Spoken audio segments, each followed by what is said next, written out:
Bonjour à tous et surtout à ceux que je n'ai pas pu saluer avant le culte. Nous sommes donc, on va reprendre notre série dans la première épître de Jean. Vous vous souvenez peut-être l'an dernier, c'est pas loin l'an dernier, mais on a parlé 3 fois de demeurer en Christ.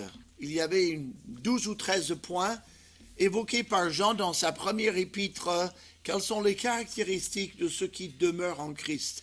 Quels sont les avantages de demeurer en Christ? De rester, de rester près du Seigneur, de ne pas s'éloigner de lui, de dépendre de lui, de compter sur lui, de vivre en lui.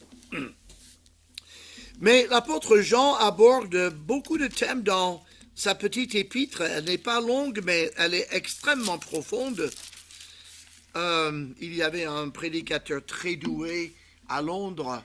Je me souviens, dans les années 80, on avait une amie missionnaire qui recevait des publications de son église. Et il a passé 5 ans dans une série de messages sur 1 Jean. Imaginez, un demi-verset par message. 5 ans.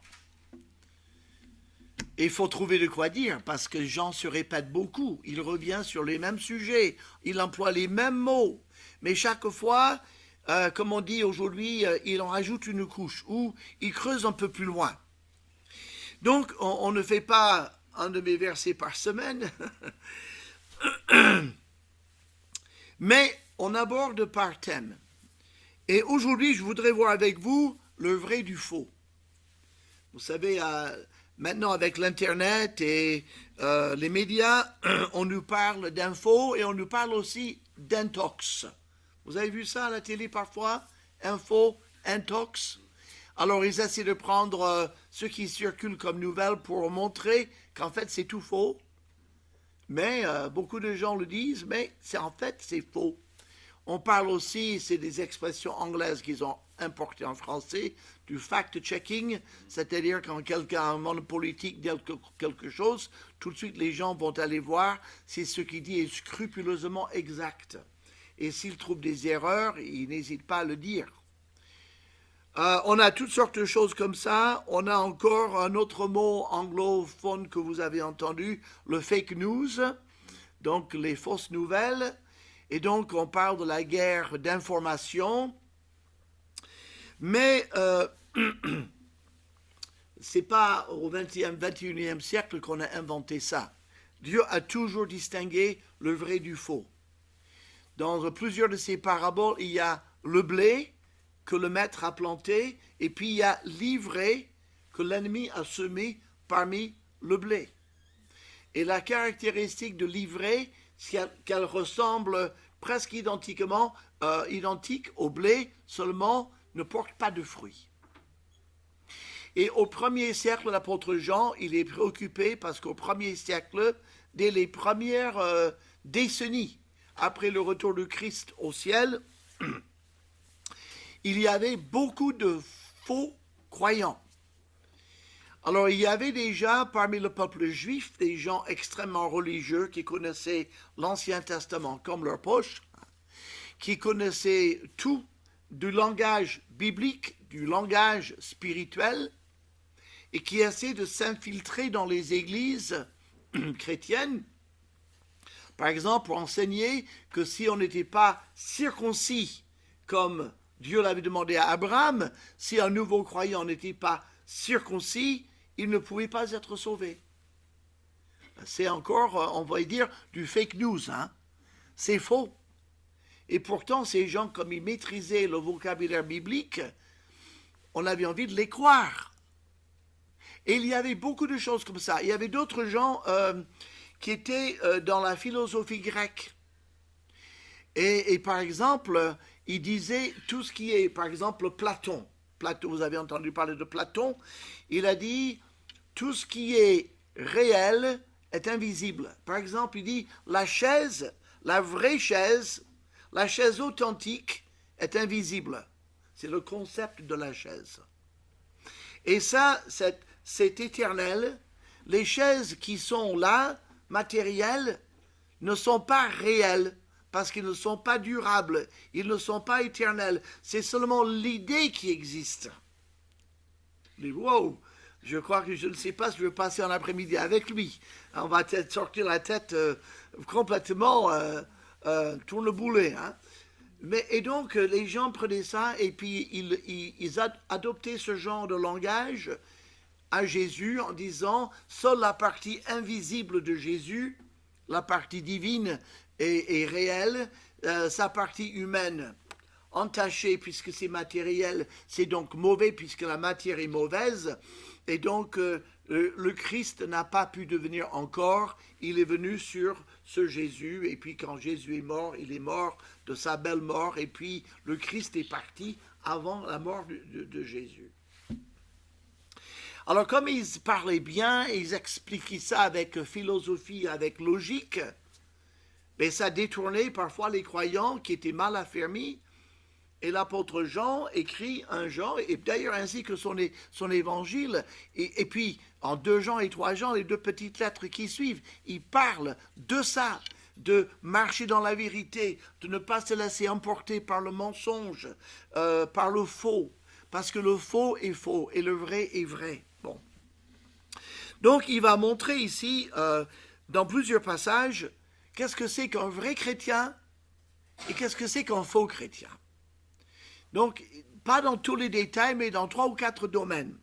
Alors, le premier domaine, l'on peut distinguer un vrai chrétien d'un faux chrétien, c'est sa relation à son semblable ou à son frère, notamment à son frère. Alors, quand il dit son frère, ça peut aussi dire son prochain, mais ça veut dire surtout dire son frère en Jésus-Christ. Les chrétiens entre eux. Le vrai chrétien agit d'une certaine manière, le faux chrétien d'une autre. Regardons donc en 1 Jean 3. 1 Jean 3, 10 à 18. C'est par là que se font reconnaître les enfants de Dieu et les enfants du diable.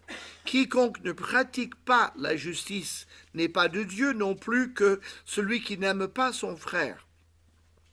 Car ce qui vous a été annoncé et ce que vous avez entendu dès le commencement, c'est que nous devons nous aimer les uns les autres et ne pas ressembler à Caïn qui était du malin et qui tua son frère. Et pourquoi le tua-t-il ? Parce que ses œuvres étaient mauvaises et que celles de son frère étaient justes. Ne vous étonnez pas, frères, si le monde vous hait. Nous savons que nous sommes passés de la mort à la vie parce que nous aimons les frères. Celui qui n'aime pas son frère demeure dans la mort. Quiconque hait son frère est un meurtrier, et vous savez qu'aucun meurtrier n'a la vie éternelle demeurant en lui. Nous avons connu l'amour en ce qu'il a donné sa vie pour nous. Nous aussi, nous devons donner notre vie pour les frères. Si quelqu'un possède les biens du monde et que, voyant son frère dans le besoin, il lui ferme ses entrailles, comment l'amour de Dieu demeure-t-il en lui? Petits enfants, n'aimons pas en parole et avec la langue, mais en action et avec vérité. Donc, on voit dans le verset 11, nous devons nous aimer les uns les autres. Donc, c'est une attitude, c'est un choix à faire, c'est un devoir. Nous avons le devoir de nous aimer les uns les autres. Il n'a pas dit aimer ceux qui sont sympathiques, aimer ceux qui vous le rendent bien. Il a dit vous devez aimer les autres. C'est tout. En point, c'est tout. Alors, on prend un exemple sur le Seigneur. Nous disons que nous sommes enfants de Dieu. Jean 3,16, Dieu a tant aimé qui? Le monde. Il a tant aimé l'humanité. Donc, nous sommes entourés de frères et sœurs en Christ ici. Nous avons un lien particulier et éternel. Mais nous sommes entourés dans notre vie quotidienne de nos frères et sœurs humains, puisqu'on vient tous des mêmes parents. On est tous issus d'Adam et d'Ève. Et puis c'est repassé par Noé et sa femme aussi, au déluge. Donc nous sommes tous apparentés les uns aux autres. Et donc si Dieu a tant aimé l'humanité, tous les individus de l'humanité, nous avons le devoir également de porter un intérêt et aimer, vouloir le bien et le bonheur de tous ceux qui nous entourent. Pas parce qu'ils sont gentils avec nous, mais parce qu'ils sont humains, parce qu'on est tous liés ensemble dans la famille humaine. Mais si ça s'applique bien sûr à nos voisinages, etc., ça s'applique d'autant plus à notre vie avec le Seigneur. Mais il dit c'est un devoir. Alors le faux chrétien, on voit bien, il a pour exemple Caïn. Le modèle c'est Caïn. Alors pourquoi on dit Caïn, faux chrétien?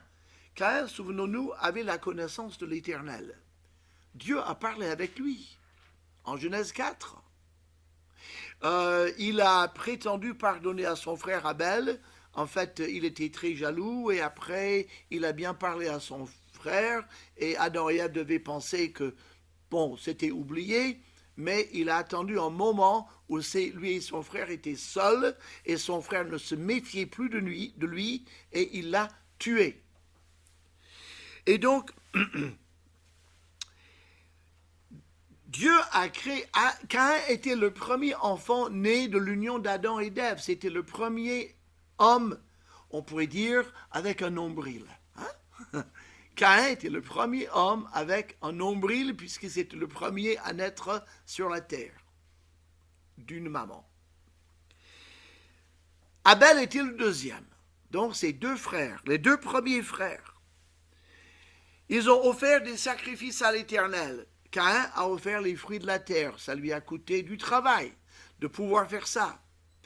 Parce que la terre était déjà maudite, donc il y avait des mauvaises herbes, il y avait des ronces. Mais malgré tout, il a pu avoir un bon jardin potager, de beaux fruits et légumes dont il a voulu faire en présent à l'Éternel. Et on peut penser qu'il a pris les plus beaux légumes de son potager pour faire ce don à l'Éternel. Donc, nous, on dirait, animés de bonnes intentions, faisant un certain sacrifice, pour la logique humaine qu'il avait, Dieu devait être très touché de ce geste qu'il avait fait. D'ailleurs, c'était beau, les fruits et les légumes en panier sur un autel, c'est magnifique, hein? C'est décoratif. Mais bien sûr, les fruits et les légumes n'ont aucun pouvoir moral de payer pour nos péchés. Et Abel a fait ce que Dieu avait demandé, il a sacrifié l'un des agneaux de son troupeau, le sang a coulé, ça a brûlé, et il a offert en holocauste pour son péché. Caïn, quand il a vu que son offrande était refusée et que l'offrande d'Abel était acceptée, il s'est mis dans une très grande colère, il était très très en colère, il était en colère contre Dieu, et il était en colère contre Abel aussi. Franchement, il n'avait pas à être en colère contre Abel. Abel a simplement fait ce que Dieu avait demandé. Ce n'est pas Abel qui a refusé son sacrifice. Au fond, c'était Dieu qui avait refusé son sacrifice. Et donc, le premier meurtre était pour une cause religieuse. Il en voulait à Dieu de ne pas adopter sa religion à lui et de donner le pardon à son frère Abel qui avait versé du sang sur son autel. Dieu parle à Caïn. C'est pas comme si Dieu l'avait laissé tomber. Dieu a parlé à Caïn et lui a dit de dominer sa jalousie. Il était jaloux de son frère, il avait le meurtre dans son cœur contre son frère, et Dieu lui a dit, mais le péché se couche à ta porte, mais toi domine sur lui. Tu as une jalousie maladive et meurtrière contre ton frère, domine-toi. Ne te laisse pas aller. Et c'est comme ça qu'il a prétendu pardonner à Abel, et il a endormi la vigilance de sa famille, et ensuite il tue Abel en secret quand ils sont tous les deux, et puis il nie l'avoir fait, il nie savoir où est son frère. Il a tué Abel pour des raisons religieuses. Vous rencontrez un certain nombre de... Je pense que vous qui allez sur le marché, vous rencontrez des gens qui disent « Oh, c'est la religion et la politique, vous savez, on tue pour les choses comme ça. » Regardez toutes les guerres de religion qu'on a eues, des gens qui sont morts au nom de Dieu. Moi, Dieu, ne m'en parlez pas. Je crois en l'homme. Au nom de Dieu, qu'est-ce qu'on a tué? Oui, c'est vrai. La religion, la fausse religion. a toujours voulu s'imposer par la force, quitte à tuer les gens pour les convertir à la pointe de l'épée. Tu te convertis, sinon je te tue. Je me convertis. On te baptise. Oui, pas de problème. Tu es maintenant chrétien. Tout à fait. Voilà, c'est parfait, vous pouvez continuer à vivre. Mais si vous avez refusé, on vous tuerait. Ben, c'est facile de faire les convertis comme ça. Vous imaginez, au nom de Dieu, combien de gens on a tués? Regardez ce que dit un Jean. Est-ce que sont de vrais chrétiens? Non. Le vrai chrétien aime son frère humain, et il aime son frère en Christ. Caïn était jaloux, il a voulu dominer, il a voulu avoir raison, il a tué son propre frère. Il dit, voyez, ça c'est pas de l'amour, ça c'est de la haine. Alors sans aller tuer les gens, si on ne veut pas leur bonheur et leur bien-être, si on ne veut pas leur bonheur éternel, d'une certaine manière, nous les détestons, nous les haïssons. Et si c'est le cas, posons-nous la question, suis-je vraiment un enfant de Dieu? Parfois, il nous arrive d'être en colère contre quelqu'un, passagèrement, mais si nous nourrissons de la haine, du ressentiment, de l'amertume contre les gens, c'est exactement le contraire de ce que l'attitude que nous devrions avoir en tant qu'enfants de Dieu. Dieu a tant aimé le monde. L'amour de Dieu est comme lui. Son amour est éternel, son amour est infini et son amour couvre tout. L'amour de Dieu couvre tous les êtres humains. Personne n'ira en enfer parce que Dieu ne l'a pas aimé. Les gens qui vont en enfer, ils vont parce qu'ils ont refusé l'amour de Dieu. Mais Dieu les aime et continuera de les aimer. Il ne peut pas à la fois aimer et ne pas aimer. Si Dieu est amour, il n'est qu'amour, il n'est pas haine. Sa haine ne s'étend que sur le mal, le péché, mais il aime toutes les créatures qu'il a faites. Le vrai chrétien montre la preuve donc de son salut, verset 14, et c'est très touchant. Nous savons que nous sommes passés de la mort à la vie parce que nous aimons les frères. Donc l'apôtre Jean dit, non seulement, il dit, si vous êtes en Christ, vous êtes sauvés. Mais dans son épître, il insiste beaucoup sur le fait de, est-ce que vous savez que vous êtes sauvés? Est-ce que vous êtes convaincu d'être sauvé? Est-ce qu'il y a des preuves que vous êtes sauvé? Est-ce que vous voyez des preuves dans votre vie que vous êtes un enfant de Dieu? Et donc Jean va insister beaucoup sur cette question, une assurance personnelle. Et c'est pour ça qu'il dit, si vous aimez sincèrement vos frères, votre frère en Christ, si vous avez de l'amour pour les gens, si vous songez à leur bien-être, et que c'est quelque chose de constant chez vous, ça doit être par l'Esprit de Dieu, si vous avez placé votre confiance en Christ et vous êtes animé de cet amour, vous avez la conviction intérieure que vous êtes passé de la mort à la vie. Il dit, nous savons dans notre expérience que nous sommes passés de la mort à la vie, que nous sommes sauvés parce que nous aimons les frères. Et donc le faux chrétien, alors, d'abord, verset 13. Ne vous étonnez pas, frères, si le monde vous hait. Le faux chrétien, donc, celui qui est du monde, celui qui n'est pas de Dieu, il hait le vrai chrétien. Il le déteste. C'est très curieux. Comment, je pense aux chrétiens persécutés. Les chrétiens persécutés ne songent pas à prendre une carabine et à tirer sur leurs persécuteurs. Ils ne songent pas à frapper leurs tortionnaires. Ils sont persécutés et les gens qui les frappent se fatiguent à force de les frapper. Les chrétiens ne ripostent pas, même quand ils le peuvent, ils ne le font pas. La seule chose que fait le chrétien persécuté, c'est essayer de s'échapper s'il le peut.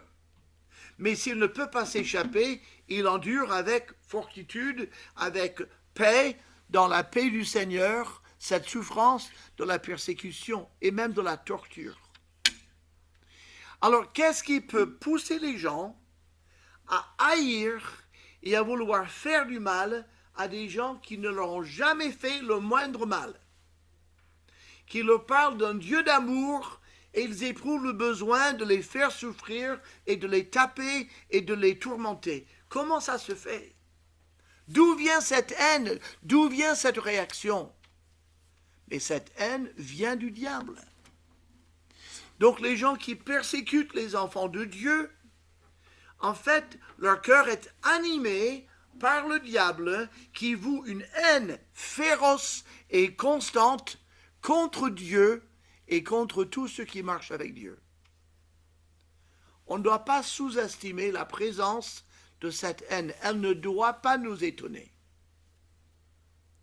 Logiquement, elle est étonnante. Elle est illogique que les gens conçoivent de la haine pour ceux qui ne veulent que leur bien et qui ne travaillent que pour leur bien. C'est totalement illogique. Mais si on tient compte de la haine déraisonnable de Lucifer pour Dieu, on comprend que les gens qui marchent sous l'influence de Lucifer, eh bien, détestent Dieu et tout ce qui lui appartiennent. Et c'est pour ça que l'apôtre Jean dit, ne vous étonnez pas, frères, si le monde vous hait. Ne vous étonnez pas.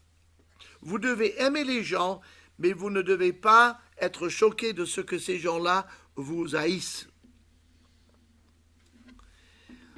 Cette haine s'étend donc, ça peut-être s'étendre à son voisin, à son semblable. Quiconque qui par sa vie montre que je vis dans l'erreur, quiconque par son amour montre que je n'ai pas cet amour, peut devenir l'objet de ma haine. Je vous hais, va dire quelqu'un, je vous hais, parce que je sais que vous avez raison. Il y a des gens qui expriment une haine contre Dieu, un mépris absolu contre Dieu. Ce ne sont pas des criminels. Il y a très peu de criminels qui vont parler de leur haine de Dieu. Ce sont des intellectuels, parfois des philosophes, parfois des scientifiques bardés de diplômes, très intelligents, qui disent « Je ne veux pas vivre dans un même univers où il y a Dieu. » Je me souviens, il y a un pasteur protestant de New York City, très connu. Il parlait, c'était lui qui a inventé la pensée positive. Tous ses messages étaient « Vous êtes merveilleux, croyez dans votre bonté, croyez dans votre gentillesse, vivez positivement et des pensées positives par rapport à vous-même. Vous êtes tout simplement génial. » Alors évidemment, son église était pleine, les gens aiment bien entendre qu'ils sont merveilleux. Mais lui, il disait, le Dieu de l'Ancien Testament, c'est un méchant qui est assoiffé de sang. Comment un pasteur protestant pouvait dire une telle chose?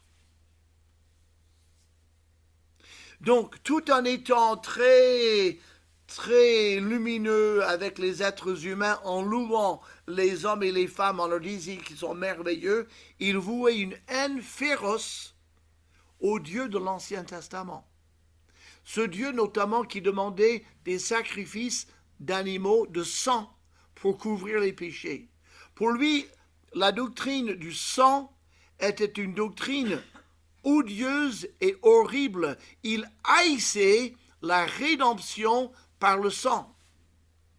Est-ce que c'était un vrai chrétien? Et non. Pasteur protestant pourtant, très connu. Donc, ne vous étonnez pas si le monde vous hait. Dans le verset 16, on voit une autre raison que nous devons aimer. Christ a donné sa vie par amour pour ses ennemis. Il a donné sa vie pour nous. Nous étions ses ennemis. Si on avait dit, Seigneur, nous t'aimons vraiment et on est conscient de nos péchés, si tu veux bien venir sur la terre pour payer pour nos péchés, Nous te remercierons sans fin, nous attendons ta venue, nous sommes vraiment tes amis et nous avons besoin de toi. Combien de gens ont crié ça à Dieu avant que Jésus ne vienne sur la terre? Est-ce que l'humanité dans son ensemble disait « Oh Dieu, envoie ton Fils, qu'il meure pour nos péchés, qu'on puisse être sauvés » Non. Quand Christ est mort pour nous, nous étions ses ennemis. Nous étions avec cette foule. Crucifiez-le, crucifiez-le. Nous ne voulons pas que cet homme règne sur nous. Notre nature pécheresse ne veut pas de Dieu. De manière naturelle, nous ne voulons pas de Dieu. Nous voulons défendre notre péché. Nous voulons pas de Dieu. Nous ne voulons pas qu'il dirige notre vie. Une fois que nous comprenons que le Saint-Esprit nous convainc du péché, qu'on passe par la repentance et qu'on se convertit, notre attitude vers le Seigneur change. Mais c'est parce qu'on s'est repenti. Mais de manière naturelle, on n'a aucun désir pour Dieu. Donc quand Christ est venu mourir pour nous, il est venu mourir pour ses ennemis. Nous étions tous ses ennemis. Ça n'a pas entamé son amour. Il nous aimait comme si on avait été ses amis. Nous étions ses ennemis. Il est venu mourir pour nous.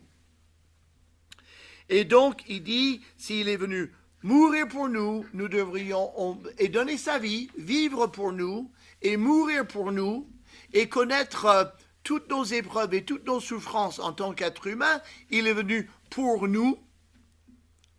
Nous devrions donner notre vie pour nos frères. Passer du temps pour aider, pour seconder, pour encourager, pour être en contact avec nos frères. Autrement dit, il dit, un vrai chrétien, celui qui marche avec Dieu, est tourné vers les autres. Ça ne veut pas dire tellement tourner vers les autres qu'on n'a plus une minute pour soi-même, puisqu'on a besoin du temps pour nous, on a besoin du temps pour nous avec Dieu, on a besoin du temps pour nous avec notre famille. La Bible parle de notre devoir et notre privilège de nous occuper de notre famille. Si quelqu'un n'a pas soin des siens, et principalement de ceux de sa maison, il est pire qu'un infidèle.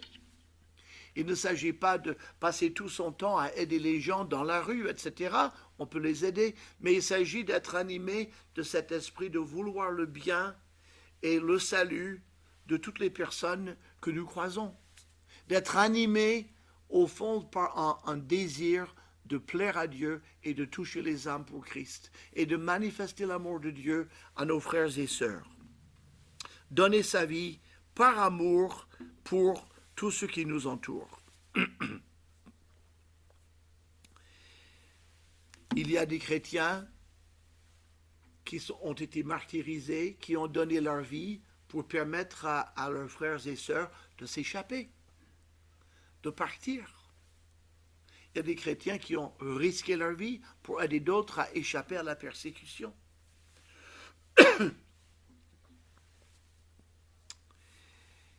Alors, nous voyons dans le verset 15, à verset 17, si quelqu'un possède les biens du monde et que voyant son frère dans le besoin, il lui ferme ses entrailles, comment l'amour de Dieu est-il en lui?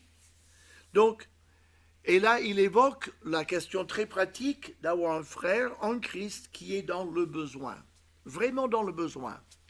Il n'est pas dans le besoin parce qu'il a gaspillé son argent, il est dans le besoin parce qu'il est pauvre, peut-être parce qu'il vit pour le Seigneur, peut-être parce qu'il a été persécuté, on lui a pris ses biens. Ça revient plusieurs fois dans l'Épître aux Hébreux. Il dit, vous avez accepté avec joie l'enlèvement de vos biens, sachant que vous avez des biens meilleurs et plus durables dans le ciel. La persécution, on prenait tout ce qu'avaient des chrétiens. On les dépouillait. Et là, vous avez un chrétien qui est dans le besoin et un autre chrétien qui a les biens de ce monde. Ce n'est pas deux hommes qui n'ont rien, c'est un homme qui a de quoi et l'autre qui n'a plus de quoi. Et il dit, si tu vois que ce frère est dans le besoin légitime et que tu lui fermes tes entrailles, ça veut dire si tu n'as pas pitié de lui, si tu ne te mets pas à sa place, si tu ne te dis pas comment voudrais-je qu'on me traite si j'étais à sa place, la compassion. Si aucun de ces sentiments n'effleure ton esprit, si tu n'es pas motivé pour l'aider alors que tu en as vraiment les moyens et que tu es persuadé qu'il a besoin de ton aide, comment peux-tu dire que l'amour est parfait ou accompli dans ton cœur? Bonne question. Son aide est concrète. Alors vous avez remarqué dans le verset 18, « Petits enfants, n'aimons pas en parole et avec la langue. » Le faux chrétien, il veut donner l'impression d'aimer. Ah oui, il veut être connu comme quelqu'un qui aime. Mais ça se borne à dire que Dieu te bénisse. Jacques, dans son épître, un peu plus tôt, il dit, oui, c'est des gens qui disent, « Ah, tu as faim, ah, tu as froid, ah, et écoute, va-t'en, chauffe-toi, nourris-toi, abrite-toi, que Dieu te bénisse. » Et alors, oui, mais j'ai pas, que le Seigneur te donne tout ce qu'il te faut. Hein. On va prier que tu trouves quelque chose à manger. Hein. Moi, le déjeuner m'attend, mais voilà, bon courage à toi. Ça, c'est aimer en parole et avec la langue. Mais ce n'est pas, viens avec moi, partage mon repas avec moi. Viens avec moi, j'ai un endroit pour que tu puisses te coucher et dormir. En parole et avec la langue. Il dit, le faux chrétien, il fait comme ça. Ah, les gens, qu'est-ce qu'il est gentil. Il m'a dit que Dieu me bénisse, oh, c'est merveilleux. Mais alors, ça ne lui a rien coûté de dire ça. J'en dis, non, mais quand il y a un vrai besoin, que tu sais que c'est un besoin légitime, qu'est-ce que tu fais? Aujourd'hui, dans la rue, on peut donner une pièce par-ci, une pièce par-là, quelqu'un dirait une pièce pour manger, etc. Globalement, pas toujours, mais globalement, dans notre société, beaucoup de gens ont une petite allocation, quelque chose où ils peuvent survivre. C'est pas 3 fois le SMIC, hein, mais on a quelque chose où l'on peut survivre. Mais beaucoup de gens vous diront, et j'ai parlé avec plusieurs d'entre eux tout au long de ma vie, en parlant, en s'asseyant avec eux, en SDF et parler avec lui, oui, mais non, je ne veux pas avoir des factures, moi je n'aime pas les contraintes, j'aimerais bien avoir une maison, mais je ne veux pas payer le loyer, ça me prend de l'argent, comprenez, moi j'ai mes habitudes, il faut que je boive, et moi je préfère garder cet argent-là. Et puis quand il fait trop chaud, je connais des gens qui peuvent m'héberger, ou il y a quelque chose qui s'ouvre, il y a le restaurant là, voilà, je me débrouille, et mon argent, je le garde pour ma passion, voilà. C'est un choix. C'est un choix. D'autres disent non.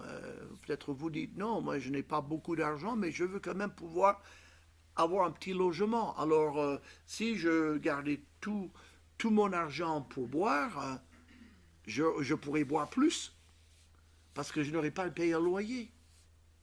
Chacun fait un choix. Mais ici, c'est très clair que c'est un frère qui a un besoin légitime.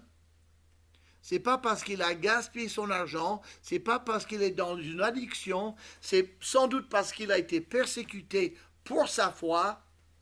Et l'autre chrétien dit, que Dieu te bénisse, bon courage à toi, je pense que le Seigneur pourvoira tes besoins, alors que Dieu lui a mis à cœur, c'est à toi de pourvoir à ses besoins, au moins tu as les moyens, je te les ai donnés pour ça, et il garde ça pour lui.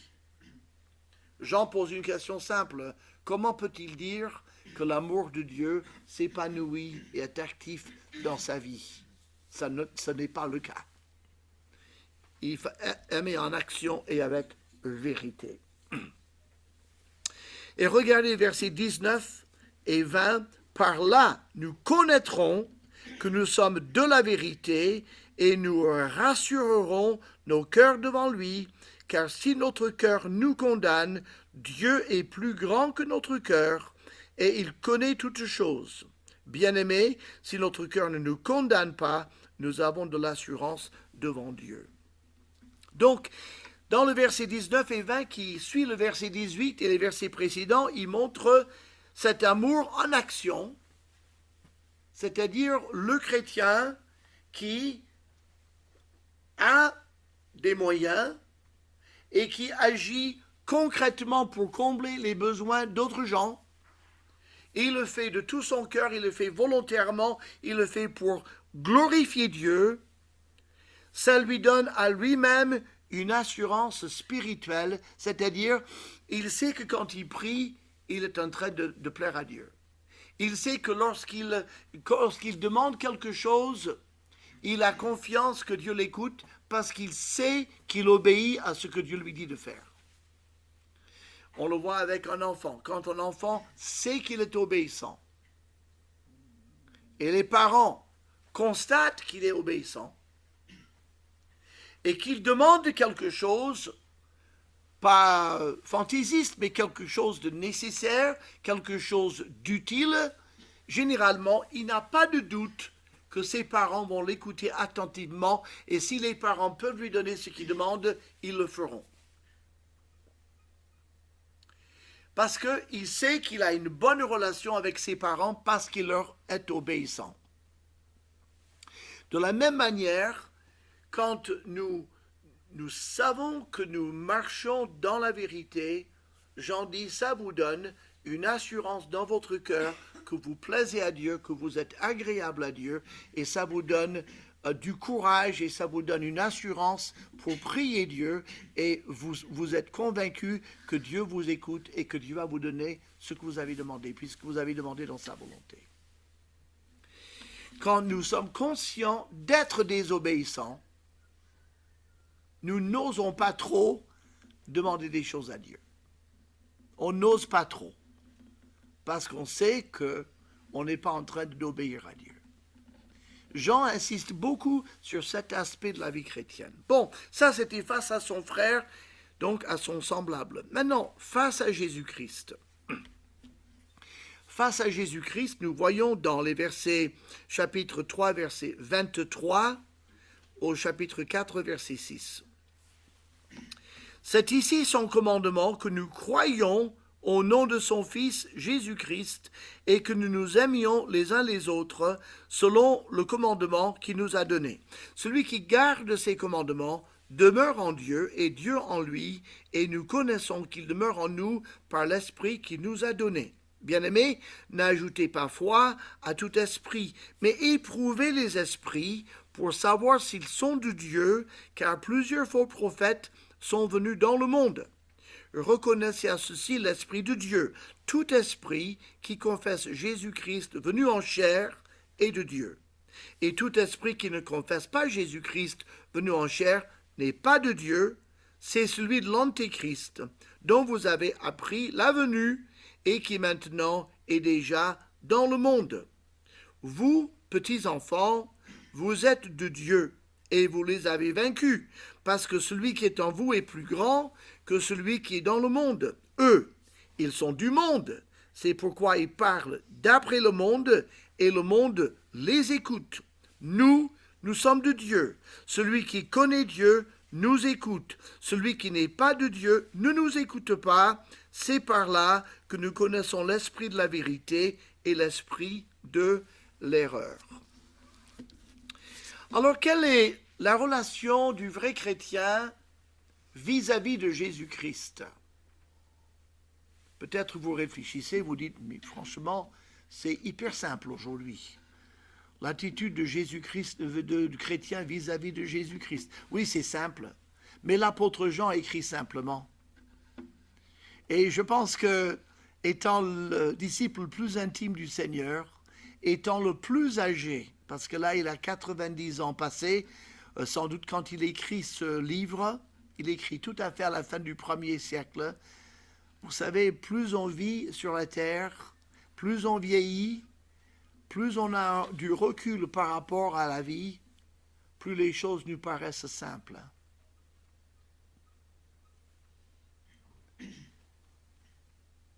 quand vous êtes jeune, je pense à la théologie, quand vous êtes jeune, on est dans la théologie, dans la doctrine, voilà, ceci, ça, voilà. Et à mesure qu'on vieillit, on dit, oh, l'essentiel, c'est de vraiment aimer le Seigneur et aimer son prochain. Et Jean ne dit pas autre chose. Il dit, alors, vis-à-vis de Jésus-Christ, vous les enfants de Dieu, comment est-ce que ça se passe? Il dit dans le verset 21 à 23, il dit que nous faisons ce qui lui est agréable. Le vrai chrétien veut être agréable à Dieu. Il veut lui faire plaisir. Il veut avoir le sourire d'approbation de Dieu sur sa vie. Est-ce que c'est vrai de nous? Ou est-ce que nous sommes dans la pensée, pourvu que je ne fasse pas de trop gros péchés, après je réglerai les comptes avec le Seigneur quand je n'aurai envie, parce que je sais qu'il pardonnera de toute façon. Non, j'ai pas trop besoin qu'il soit... de lui être agréable. Je ne veux pas qu'il me maudisse, ça oui. Je ne veux pas de problème. Je veux vivre assez près de Dieu pour ne pas avoir de problème. Mais quand tu as vraiment lui faire plaisir tous les jours, faut aussi que je me fasse plaisir à moi aussi. Quand même. Faut pas toujours être totalement pour Dieu. Bon, un peu la part des choses. C'est quoi ce langage? C'est un langage de compromis. Si notre vie plaît vraiment à Dieu et que nous aimons Dieu, est-ce que notre vie nous plaira aussi? Est-ce que quelqu'un peut vivre vraiment sincèrement pour glorifier Dieu et s'ennuyer? Est-ce possible? Ça veut dire quoi quand Jésus dit « Je veux que les brebis aient une vie abondante ». Cette vie abondante est bien sûr celle qui est vécue en étroite collaboration avec lui. Plus on s'éloigne du Seigneur, moins notre vie est abondante. On peut s'en contenter, mais ce n'est pas la meilleure vie qu'on pourrait avoir. Et nous savons que c'est vrai.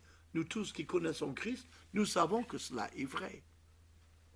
Et donc il dit, les vrais chrétiens qui aiment le Seigneur, normalement, veulent être agréable à Dieu. Le vrai chrétien qui veut s'éloigner de Dieu, ce n'est pas un comportement normal. Le Saint-Esprit veut le rapprocher du Christ, lui veut s'éloigner du Christ, il y a un problème. Il y a un problème. Alors dans les versets 21 et 23, on voit qu'il croit de tout son cœur en Jésus-Christ, il aime ses frères et sœurs en Christ, et il cherche à obéir au commandement de Dieu. Voilà les trois choses qui nous rendent agréables à Dieu. Je crois le Seigneur. Je crois en lui. Je crois qu'il existe, mais je le crois. Tout ce qu'il dit, je le crois. J'ai placé toute ma confiance en lui. Il est ma vie. Christ est ma vie, disait Paul. J'aime mes frères et sœurs en Christ, parce qu'ils sont en Christ, parce que je vois Jésus en eux. Et on est liés ensemble par l'Esprit Saint. Nous sommes frères et sœurs. Et nous cherchons à être obéissants à Dieu. On ne cherche pas à quel point puis-je m'éloigner du Seigneur sans tomber dans le précipice. Non, je veux vivre le plus près possible du Seigneur. Ça, c'est l'attitude de base d'un véritable enfant de Dieu. Alors, ce vrai chrétien, donc verset 1 du chapitre 4, il est appelé et il a une responsabilité d'examiner la réalité de la foi des autres. Alors c'est sans penser qu'on est meilleur que les autres. Mais dans toute Église, tous les enfants de Dieu ne doivent pas se méfier des gens, mais on doit chercher à voir s'il y a des signes d'une foi authentique. Il est facile pour des gens qui prétendent être de bons chrétiens d'entrer dans une église, de profiter des largesses de cette église, de s'infiltrer dans l'église, de devenir même responsable dans l'église à force de séduire les gens et puis d'amener l'église vers la ruine, vers la désobéissance ou vers la fausse doctrine. Jude en parle beaucoup dans son épître. Des gens qui se sont glissés parmi vous, qui épient votre liberté en Christ et qui cherchent à vous asservir, à vous rendre esclaves d'eux-mêmes, à vous faire dépendre d'eux-mêmes. C'est un travail de sape. On sape les fondements et puis tout l'édifice tombe. C'est une œuvre déloyale, c'est une œuvre de Satan. Et donc, l'apôtre Jean dit aux bien-aimés, aux vrais chrétiens, vous avez la responsabilité d'éprouver les esprits pour savoir s'ils sont de Dieu, parce que plusieurs faux prophètes sont venus dans le monde. Voyez, aimer ne veut pas dire être aveugle. Ce n'est pas une espèce de sentimentalité sirupeuse, si vous voulez, où on vous aime, oh, vous êtes chrétien, oh, c'est merveilleux, venez, on va vous donner ci, on va vous donner ça, et la personne dit trop bien, il ne voit pas que je suis un loup dans la bergerie, c'est super, ça va être facile de mettre ces gens-là dans ma poche, de les influencer, de les amener dans ma direction. Ah, mais nous, on est plein d'amour. J'en dis, le vrai amour aussi fait preuve de discernement. Notre amour va vers Jésus-Christ, notre loyauté va vers Jésus-Christ. C'est en Christ que cet amour s'exprime. Bon, donc, l'Esprit de Dieu accepte qui? Qui est accepté par l'Esprit de Dieu? L'Esprit de Dieu accepte et proclame publiquement l'incarnation. Il dit dans le verset 2, « Reconnaissez à ceci l'Esprit de Dieu ». Alors, quand on regarde les gens, dit Jean, c'est pas juste regarder les gens, c'est voir s'ils ont l'Esprit de Dieu vivant en eux. C'est ça qui est essentiel. Est-ce qu'ils sont habités de l'Esprit de Dieu? Oui, mais l'Esprit de Dieu est invisible. Comment voulez-vous que je sache qui a l'Esprit de Dieu, qui ne l'a pas? Il dit, il y a un simple test doctrinal, déjà un test de base. Commencez par là. Il dit, voilà, Jésus-Christ venu en chair est de Dieu. Et verset 3, tout esprit qui ne confesse pas Jésus-Christ venu en chair n'est pas de Dieu, c'est celui de l'Antéchrist. Donc, vous avez, et à l'époque et aujourd'hui encore, vous avez des religions qui ne croient pas que Jésus-Christ soit venu en chair. Par exemple, l'islam croit que Issa, Jésus, donc pour nous, est un grand prophète, le plus grand prophète. Mais il n'est pas Dieu venu en chair. Ça, c'est certain. Il y a des milieux du protestantisme actuel qui disent que Jésus est ressuscité, pas corporellement, mais que son idéal d'amour est ressuscité dans les valeurs judéo-chrétiennes qui marquent la société occidentale. Et dans ce sens, il est ressuscité. Mais il n'est pas ressuscité corporellement. Si on ne croit pas à la résurrection corporelle de Jésus-Christ, si on ne croit pas à sa mort corporelle sur la croix de Calvaire, on n'a pas l'Esprit de Dieu vivant en nous. D'autres, le judaïsme dans son ensemble, ne croit pas que Jésus soit né d'une vierge. Donc, s'il n'est pas né d'une vierge, il est né avec un père humain. Mais s'il a un père humain, c'est qu'il a une nature pécheresse. Donc ça ne va pas. Et ils ne le reconnaissent pas comme le Messie. Ils attendent toujours le Messie. Ils attendent que la Vierge ait un enfant, mais ils pensent que Jésus est un faux, un imposteur. Ah, tous ces gens-là, les religions orientales, ne pensent pas que Dieu soit quelqu'un qui s'incarne. Ils pensent que nous, on est tous des amas d'atomes et que nous avons une existence, mais qu'on s'est réincarné déjà. On s'est incarné déjà plein de fois et qu'on va se réincarner encore beaucoup de fois, peut-être des milliers de fois, jusqu'à ce qu'on fonde dans le cosmos et qu'on soit les atomes qui sont dans l'espace. On atteint le nirvana qui est le néant. Donc l'idée que Dieu, un Dieu personnel existe et qui vient dans une forme humaine et qui soit né et qui soit devenu un homme est totalement étrangère à la pensée orientale. Que ce soit l'hindouisme, que ce soit le bouddhisme, que ce soit le taoïsme, ils sont tous dans la même pensée.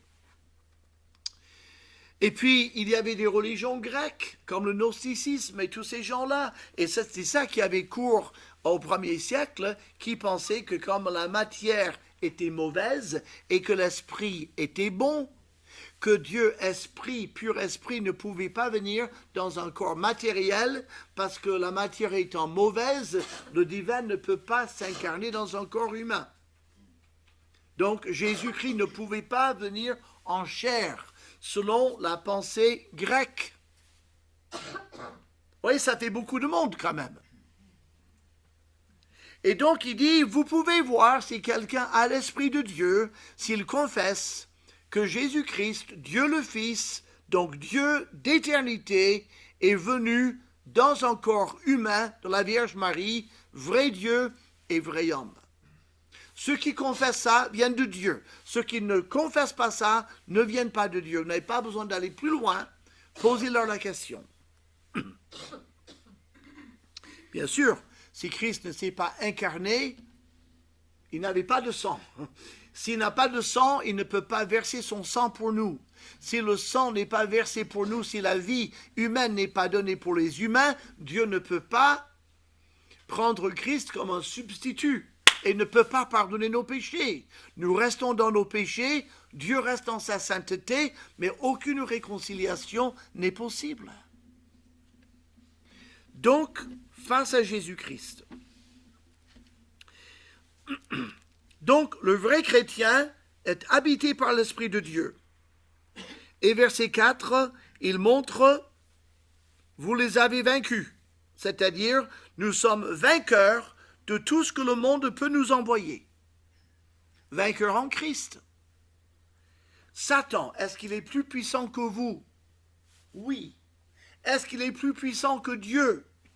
Non. Si vous avez l'Esprit de Dieu, est-ce que vous pouvez vaincre la puissance de Satan avec la puissance de Dieu? Bien sûr. L'Esprit contre Christ, on l'a vaincu. L'agneau les a vaincus. Et dans l'Apocalypse, le dragon, le faux prophète et la bête sont vaincus par Jésus-Christ. Nous les avons vaincus en lui. Je suis plus que vainqueur en celui qui m'a aimé. Donc, tous sont vaincus par Christ. Et dans le verset 6, oui, nous serons écoutés et nous serons crus, les gens vont croire, s'ils veulent Christ comme sauveur. Et on va s'entendre, on va communiquer, on va être sur la même longueur d'onde avec d'autres gens qui acceptent Christ comme sauveur. C'est ce qui dit, nous sommes de Dieu, celui qui connaît Dieu nous écoute. Un vrai chrétien qui prêche cet évangile devant d'autres chrétiens, comme vous, je pense que c'est le cas, vous écoutez. Qu'est-ce qu'il dit? Celui qui connaît Dieu nous écoute. Vous connaissez Dieu, vous écoutez, vous dites, c'est juste. Ça vient de la parole de Dieu. Ce qu'il dit le monsieur aujourd'hui, c'est juste. Parce que ça vient de Dieu, moi je suis de Dieu, j'écoute, je vérifie, je suis d'accord. Nous croyons la même chose. Mais celui qui n'est pas de Dieu, ben, il ne veut pas entendre. Il n'écoute pas. Il n'écoute pas. Il dit non, moi je ne suis pas d'accord. Hein. Oh, j'ai eu peut-être comme vous, enfin comme je prêche souvent, j'ai souvent eu des gens après une conférence d'évangélisation. Écoutez, c'était très bien, vous êtes très bien, vous avez vraiment, franchement, voilà, c'était intéressant. Mais bon, maintenant, votre thèse, vous savez, moi, je suis dans les religions orientales, moi, ou bien, écoutez, Jésus, c'est bien, moi, j'aime beaucoup Jésus, je l'admire énormément, c'est un des grands personnages de l'histoire. Mais moi, je crois en l'homme, vous voyez, on n'a pas besoin de devenir des misérables, des pécheurs perdus, là. Et puis votre truc de l'enfer, franchement, ça me dérange, ça me gêne. Que des gens intelligents comme vous puissent dire des choses, des âneries comme ça. Mais non.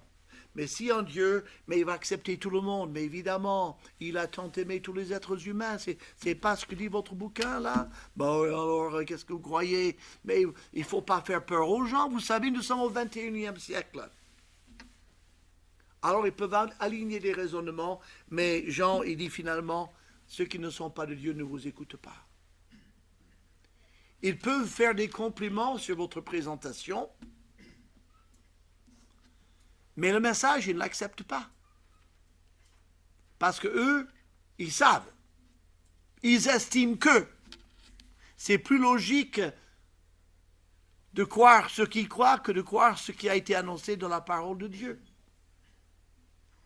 Oh, mais de toute façon, la Bible, vous savez, c'est quand même ancien comme bouquin. Quand même. Je veux dire, on a eu des scientifiques qui sont passés depuis. Hein. Alors vous avez des histoires là-dedans vraiment à dormir debout. Je ne sais pas comment vous avez l'air intelligent, monsieur, comment vous pouvez croire tout ça. Jean dit, écoutez, voilà, ils sont du monde, ils ne nous écoutent pas. Ils ne le croient pas. Et c'est comme ça qu'on connaît l'esprit de vérité et l'esprit de l'erreur. Quand on annonce fidèlement et clairement la parole de Dieu, Jésus-Christ, Dieu éternel, venu dans un corps humain, il est mort sur la croix pour nous, il est ressuscité corporellement, il est remonté au ciel, il n'y a que par lui qu'on peut être sauvé. Quand les gens disent non, mais c'est une manière de voir, mais il y en a d'autres, je vous assure. Pour Jean, ça, il ne vous écoute pas. Il refuse de dire que Dieu est venu en chair. Donc il est contre Christ. Et il vit selon l'esprit du monde et le raisonnement humain. Nous avons deux autres aspects, mais on les traitera une prochaine fois. Mais il y a de vrais chrétiens et il y a de faux chrétiens. Combien de millions de faux chrétiens y a-t-il? Satan, il est zélé, hein, pour semer de l'ivraie, il est fort. Il est fort. Mais le Seigneur a semé le blé. Si on regardait les chiffres, peut-être dans la population terrestre, nous pourrions penser que Satan va gagner, parce que peut-être ses disciples sont plus nombreux que ceux de Jésus-Christ. Mais ce n'est pas la taille de l'armée qui fait la victoire, c'est l'identité du capitaine. Et Jésus-Christ est le créateur de l'univers. Il a tout vaincu. Il a créé Lucifer comme un ange merveilleux. Lucifer s'est révolté contre lui, mais Lucifer reste une créature. Et Jésus demeure le créateur. Le créateur peut toujours créer des créatures. Mais une créature ne peut rien créer du tout. Il est l'effet, il n'est pas la cause. Et en Christ, nous vivons dans la première cause, c'est-à-dire celui qui était là avant qu'il y ait quoi que ce soit, et qui a voulu que tout ce qui existe pour sa gloire. Il a un plan qui l'amène à maturité, à son accomplissement, et personne ne pourra l'en empêcher. Gloire à Dieu. Et quelle consolation de connaître le Seigneur et de connaître l'Esprit de Dieu et de pouvoir dire « Je veux être agréable à Dieu. J'aime le Seigneur, je veux obéir à ses commandements. Ses commandements ne sont pas pénibles, dit Jean. » Et comme ça, quand je viens devant le Seigneur, j'ai l'assurance que ma vie le glorifie, qu'il m'écoute et qu'il me répond selon sa volonté. j'ai toute liberté de m'approcher de lui parce que je sais que malgré ma nature pécheresse, je peux vivre de lui et lui être agréable en Jésus-Christ. Notre Dieu et Père, merci pour ce développement inspiré de ton esprit par l'apôtre Jean. Merci pour la simplicité et la clarté de tout ce que tu nous annonces. Merci parce qu'il est possible effectivement de connaître le vrai croyant, de débusquer le faux croyant et en même temps de porter un véritable amour, un intérêt à tout ce qui nous entoure. Permets-nous de vivre de ta vie et de ton esprit dans notre cœur en toute simplicité et obéissance. En Jésus-Christ. Amen.